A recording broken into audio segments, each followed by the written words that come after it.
We begin on the Pink Sky planet where the weepiest of characters, the little boy robot, the little boy human, and the pink girl, have a cry about the grave danger from the previous episode, and the whole Rodimus leaving thing. Maybe they don't speak Japanese either, and they also don't understand what the hell happened there. Or maybe RC is sad because Rodimus took all the other movie-era characters with him and left her behind.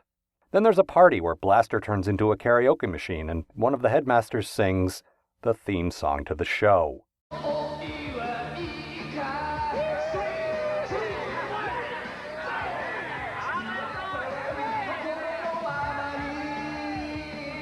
And then Wheelie drinks too much. Yeah, I'm going to one of those things this week. Only mine won't have as many robots.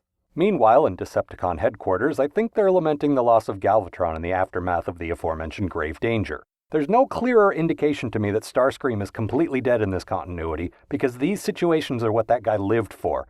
I miss you, Starscream. The guys hear a maniacal laugh, which every robot expert knows is the mating call of the wild Galvatron. But no, it's that shadowy guy, the Emperor, Scorponok. Who saw that coming? Back on Earth, the Autobots are talking about launching one of those energy satellites that are basically giant signs that say, Decepticons, please steal and or wreck me. And naturally, Ratbat is right there to hear it all and report back with the information. I went on and on about how much of a badass Laserbeak was in the US series. Is Ratbat the new Laserbeak? I hope not, because his fucking name is Ratbat. Also, I can never forget this issue of the Marvel comic.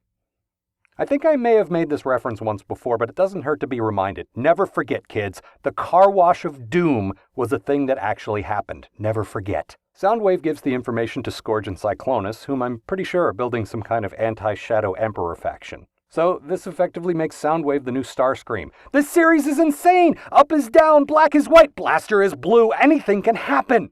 But really the same old stuff happens because, oh look, the Decepticons are going for the energy satellite thing. Huh.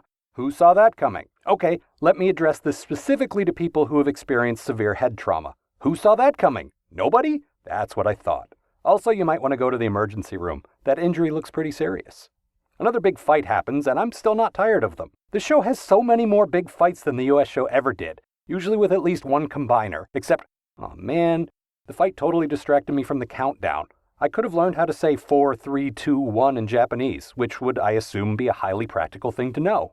A different group of Decepticons tries to seal the satellite thing while Six-Shot does that stupid split into 6 guys thing. I guess since he's been outed as a sex bot, he might as well use that to his advantage.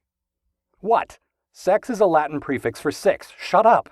Then Fortress Maximus's head does something. Help me out here, show. Nope, never mind. And could you please stop making RC some horrible combination of a mom, a nurse, and a secretary? Also no? Well, alright then. There's another fight and the satellite blows up, but then it doesn't, I guess. There's no possible dialogue I can imagine that would clarify this. But then a tank floats in space to shoot an alligator who is also in space. So I guess I shouldn't be too picky because that would have made perfect sense in the US show too. Then the Autobot Headmasters blow up the satellite. Again. Maybe a sort of if we can't have it, no one can sort of thing. That's basically the end, except I forgot to mention that we cut to a shadowy, laughing, complete body of Scorponok like 12 times throughout the episode. Which, by this point, if I were a Japanese kid in 1988, I'd be throwing 2 or 3 of my six-shot figures at the screen. Enough with the mystery already! We all know!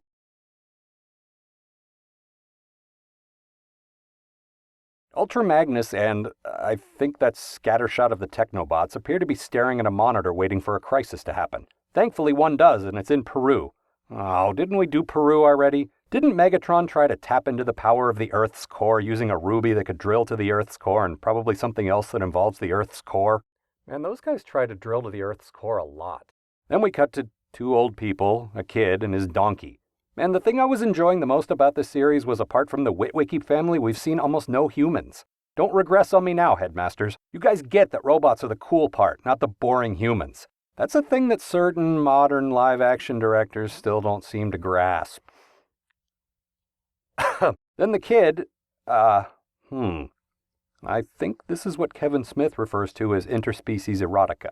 Thankfully, the Earth splits open mysteriously. Good. This is what happens, kid. Don't be weird. Then we cut around to various headquarters while various conversations are happening. I don't know. I still don't speak Japanese. However, thanks to the existence of a narrator in this constant cutting around, I'm pretty sure that surukuru means meanwhile. So that's one word down, tens of thousands to go. Then, oh man, it's those animal dudes again. You know, the ones I told you guys not to tell me who they were, and then a bunch of you did anyway? Yeah, those ones. And then, ooh, the dormant volcano mysteriously erupts. So long, Peru. So long, weird kid with the unsettling relationship with a donkey. Somebody realizes it's been 10 minutes since a combiner fight, so Predaking fights whatever the train bots merge into. I'd ask you not to tell me what his name is, but you never listen to me. There are more cool fights than Ultra Magnus stands around pinching his chin for a while. Like you do. My man, Bird, whatever, Laserbeak is still doing that thing he does. Then we go back to Decepticon HQ where some kind of scheming or something is going on. Jesus, there's a lot going on in this episode, and yet simultaneously it doesn't seem like much of anything is happening. I guess the best thing for a mysteriously erupting, recently dormant volcano is a flying train. As far as I can tell, every problem in this series can be solved either by switching heads or by flying a train around, which admittedly is an improvement over Smokescreen's shtick from the US series. Then that stupid shadow guy catches on fire while he's talking about plasma or something, and then that kid is chasing Daniel around with his donkey. Then the Decepticon Headmasters emerge because someone has to punish that kid for his weird donkey thing. It's just really unsettling. Then there's a lot more talking. And all I can tell you for absolute certain is that none of them is saying meanwhile. Sometimes the titles give me a clue as to what might be happening in a particular episode, but since everyone is constantly yelling, "Heads on!" this doesn't help me at all. The Autobot head guys are flying around in their space fortress. I guess the flying train was busy on some other vital mission. They appear to be talking about Galvatron. Lots of people appear to be talking about Galvatron in these last few episodes, which is kind of weird since he's supposed to be dead or something. Then we cut to the land of curved buildings, and I think some monsters happen, but my tracking went weird, so I'm not sure. Yes, once again, I'm aware that the show is available on DVD. I stand by my VHS tapes like a hipster clings to vinyl, for no very good reason. The police rush in to stop the... Oh yeah, it's some kind of plant monster. None of this, you will also note, is a robot. Damn it. Since the Headmasters are out in space, this must be a job for, well, a bunch of combiners. But let's take bets on who's going to take the lead on this one. Ooh, actually, they fight Bruticus, who reveals that he has a lightsaber, making him somehow even cooler. But the train bots have one too, so naturally they win. Oh, they would have won anyway. Well, it's always nice to have the old guys hanging around. The battles always fall to the new hotness.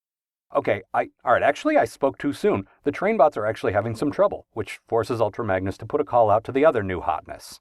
So the Headmasters look up that monster plant thing on Wikipedia and scroll down to the section marked Known Weaknesses. But they're thwarted by their greatest nemesis yet. Citation needed. Surukudu. God, I hope that's what that actually means. Daniel finishes his dinner and runs out to play. And here comes Wheelie, because of course. I think that, much like in the US, the producers of the show thought that kids needed some kind of audience identification character, not realizing that giant fucking robots with laser beams and lightsabers are enough to hold their attention. A monster plant appears and attempts to consume Wheelie and Daniel, but unfortunately it fails. Daniel stares thoughtfully at the seed packet and, oh god, if he solves this mystery before the robots do, I quit. He does work out that throwing rocks at them really pisses them off, which is more like the kind of scientific conclusion I would expect from a young boy. There are more plant fights in various locations, which I find exceptionally boring.